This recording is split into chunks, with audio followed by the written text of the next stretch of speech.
بس أرجوك يعني اسمح لي بس هاي يعني حتى لا تروح من بالي حيل تجرحني.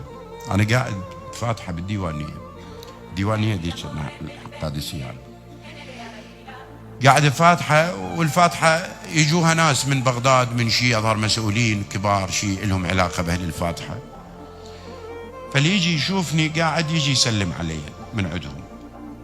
اجاني واحد، خلينا نقول لك هاي قدامك وانت قدرها بعد. اجاني واحد سلم علي قال لي شو ما تمر بينا؟ قلت له والله اني منمر بيكم يسموني لوقي وفشله وياي، انا خادم الحسين يعني بزحمه اجيك، لكن انت من تجيني يقولون بعدك على مبادئك تحب الحسين مبادئك القديمه، فانت تكبر، بس انا من اجي اصغر فما مستعد ابيع منبري واجيك، ما عندي شيء يمك. الله يشهد ورسوله.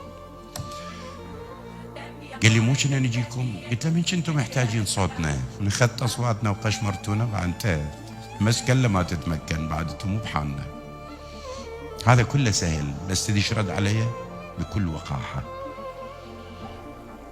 قال لي شيخ انا اشوفك وايد تعبان نفسيا وشي وضايج، فانت اخذ راحتك، احنا بعنا العراق كله وراح نسوي طابق ثاني ونبيعه، مع السلامه.